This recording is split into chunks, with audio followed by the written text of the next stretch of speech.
سکون اور آگہی۔ سکون اور آگہی نہ صرف باہم مربوط ہیں بلکہ یہ ایک ہی سکے کے دو رخ ہیں۔ تم انہیں الگ نہیں کر سکتے۔ تم آگہی سے شروع کر سکتے ہو، تم خود کو پرسکون پاؤ گے۔ تمہاری ٹینشن کیا ہے؟ ہر طرح کی سوچیں، خوف، موت، دیوالیہ ہونے کا ڈر، ڈالر کی قیمت کم ہونے کا ڈر ہے، ہر طرح کے خوف ہوتے ہیں۔ یہ ہے تمہاری ٹینشن، اور یہ تمہارے جسم پر بھی اثر انداز ہوتی ہے۔ تمہارا جسم بھی تناؤ زدہ ہو جاتا ہے، کیونکہ جسم اور ذہن الگ الگ نہیں ہیں، یہ واحد نظام ہے۔ بس جب ذہن تناؤ زدہ ہوتا ہے تب جسم بھی تناؤ کا شکار ہو جاتا ہے۔ تم آگہی سے شروعات کر سکتے ہو، یوں آگہی تمہیں ذہن سے دور لے جاتی ہے۔ فطری طور پر جسم پرسکون ہونے لگتا ہے۔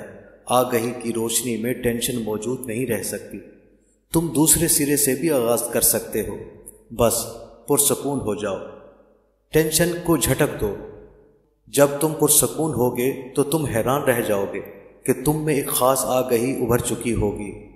دونوں الگ الگ نہیں ہیں، تاہم آگہی سے آغاز کرنا آسان ہوتا ہے، پرسکون ہونے سے آغاز کرنا مشکل ہوتا ہے۔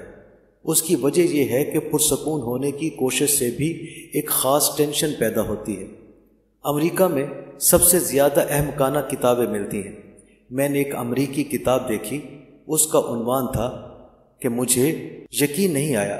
عنوان تھا تمہیں پرسکون ضرور ہونا چاہیے۔ اب اگر ضرور ہونا چاہیے کی شرط موجود ہو تو کوئی انسان خاک پرسکون ہو سکتا ہے؟ یہ شرط تمہیں ٹینشن کا شکار کر دے گی۔ لفظ ضرور تمہیں ٹینشن کا شکار بنا دیتا ہے۔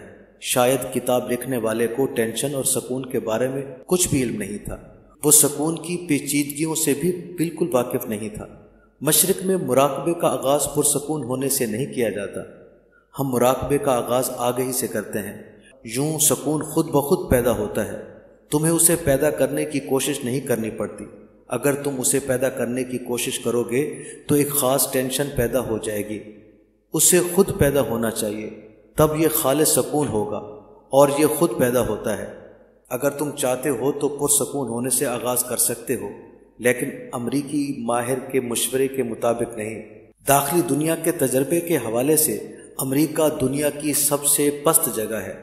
یورپ قدرے بلند ہے، تاہم مشرق تو اپنی داخلی ذات کی تلاش میں ہزاروں برس صرف کر چکا ہے۔ امریکہ کی عمر صرف 300 سال ہے۔ قوموں کی زندگی میں 300 سال کچھ بھی نہیں ہوتے، لہٰذا امریکہ دنیا کے لیے سب سے بڑا خطرہ ہے۔ ایٹمی ہتھیار بچوں کے ہاتھ میں ہیں۔ روس زیادہ عقلی انداز میں عمل کرے گا۔ وہ ایک قدیم ملک ہے اور طویل تاریخ کے تمام تجربوں کا حامل ہے۔ امریکہ کی تو کوئی تاریخ ہی نہیں ہے، ہر شخص اپنے باپ دادا کا نام جانتا ہے اور بس یہاں تمہارا شجرہ ختم ہو جاتا ہے۔ تمہیں سیاسی، مذہبی، سماجی اور معاشی مسائل اذیت دے رہے ہیں۔ پرسکون ہونے سے آغاز مشکل ہے۔ ہم مشرق والے پرسکون ہونے سے کبھی آغاز نہیں کرتے، تاہم اگر تم اسی سے آغاز کرنا چاہتے ہو تو میرے پاس ایک طریقہ ہے۔ میں اپنے مغربی سنیاسوں کے ساتھ کام کرتا رہا ہوں اور مجھے معلوم ہو چکا ہے کہ وہ مشرق سے تعلق نہیں رکھتے اور شعور کے مشرقی دھارے سے آگاہ نہیں ہے۔ وہ ایک مختلف روایت سے تعلق رکھتے ہیں جو کہ آگہی سے کبھی آشنا نہیں رہی۔ میں نے اپنے مغربی سنیاسوں کے لیے خاص طور پر ڈائنامک مراقبے جیسے مراقبے کے طریقے تخلیق کیے ہیں۔ کیمپوں میں میں ان سے شور والا مراقبہ اور کنڈلانی مراقبہ کرواتا ہوں۔ اگر تم پرسکون ہونے سے آغاز کرنا چاہتے ہو تو تمہیں پہلے ان پر عمل کرنا ہوگا۔ یہ طریقے تمہارے جسم اور ذہن سے ہر ٹینشن نکال دیں گے۔ یوں پرسکون ہونا بہت آسان ہو جائے گا۔ تم نہیں جانتے کہ تم نے اپنے اندر کیا دبایا ہوا ہے جو کہ ٹینشن کا سبب ہے۔ میں پہاڑوں میں لگنے والے کیمپوں کے دوران شور والے مراقبے کی اجازت دیتا ہوں۔ اگر جہاں یہ مراقبہ کیا جائے تو ہمسائے پاگل ہو جائیں گے، وہ پولیس کو فون کرنے لگیں گے، وہ کہیں گے ہماری زندگیاں تباہ ہو کر رہ گئی ہیں۔ وہ نہیں جانتے کہ اگر وہ اپنے گھروں میں رہتے ہوئے اس مراقبے میں شریک ہوں گے تو ان کی زندگیاں اس پاگل پن سے نکل آئیں گی کہ وہ جس میں زندہ ہیں، تاہم وہ تو اس پاگل پن سے آگاہ بھی نہیں ہے۔ شور والا مراقبہ یہ تھا کہ ہر شخص کو اجازت ہوتی تھی کہ وہ جو کچھ جی میں آئے اونچی آواز میں بولے۔ لوگوں کے لیے ایسی باتیں کرنا بہت پرلطف ہوتا تھا۔ وہ بے ربط لا یعنی باتیں کرتے تھے، وہاں مشاہدہ کرنے والا میں واحد شخص ہوتا تھا۔ لیکن لوگ ہر طرح کی حرکتیں کرتے تھے۔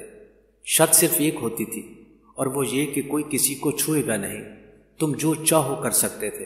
کچھ لوگ سر کے بل کھڑے ہو جاتے تھے، کچھ لوگ کپڑے اتار پھینکتے تھے، ننگے ہو جاتے تھے اور ادھر ادھر دوڑنے لگتے تھے پورا 1 گھنٹہ۔ ایک آدمی ہر روز میرے سامنے بیٹھ جاتا تھا، وہ ضرور ہیسس کا دلال رہا ہوگا۔ جب مراقبہ شروع ہوتا تھا تو وہ پہلے مسکراتا، پھر فون کرنے لگتا۔ وہ کنکھیوں سے مجھے دیکھتا رہتا تھا، میں اسے دیکھنے سے گریز کرتا تھا تاکہ وہ اس کے مراقبے میں خلل نہ پڑے۔ وہ ہیسس خریدنا بیچنا چاہتا تھا، وہ پورا 1 گھنٹہ فون پر یہی کرتا رہتا تھا۔ ہر شخص عجیب عجیب حرکتیں کرتا تھا۔ یہ سب حرکتیں پہلے انہوں نے دبائی ہوئی تھیں۔ مراقبے کے ختم ہونے کے بعد 10 منٹ کا آرام کا وقفہ ہوتا تھا اور ان 10 منٹوں میں لوگ زمین پر گر جاتے کیونکہ وہ بالکل تھکے ہوئے ہوتے تھے۔ سارا کچرا نکال دیا گیا ہوتا تھا، بس وہ ایک خاص پاکیزگی کے حامل ہو جاتے تھے اور پرسکون ہو جاتے تھے۔ تم یقین نہیں کرو گے کہ وہاں 1000 افراد ہوتے تھے۔ لوگ مجھے کہتے تھے ان 10 منٹوں کو طویل کر دیجئے کیونکہ ہم نے اپنی پوری زندگی میں اتنا سکون، اتنی خوشی نہیں پائی۔ ہم نے کبھی سوچا بھی نہیں تھا کہ ہم کبھی آگہی سے سناشا ہوں گے، تاہم اب ہم محسوس کرتے ہیں کہ ہمیں آگہی حاصل ہو رہی ہے۔ بس اگر تم پرسکون ہونے سے آغاز کرنا چاہتے ہو تو پہلے تمہیں کیتھارسس کے عمل سے گزرنا ہوگا۔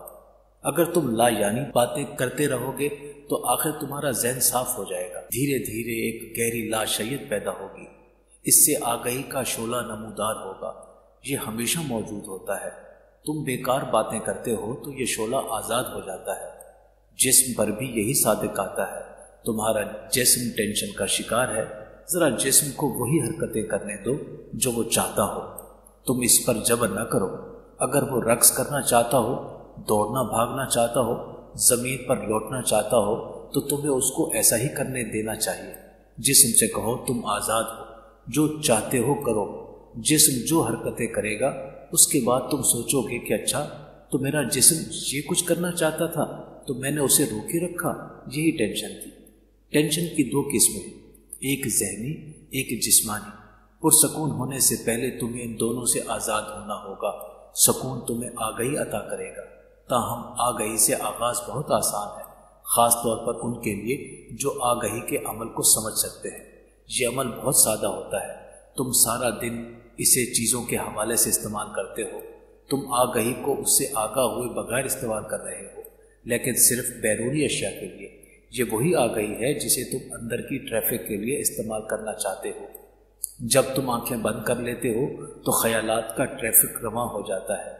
جو کچھ تم باہر کی دنیا کے حوالے سے کر رہے ہو، اندر کی دنیا کے حوالے سے وہی کچھ کرو۔ تم ایک عینی شاہد بن جاؤ گے۔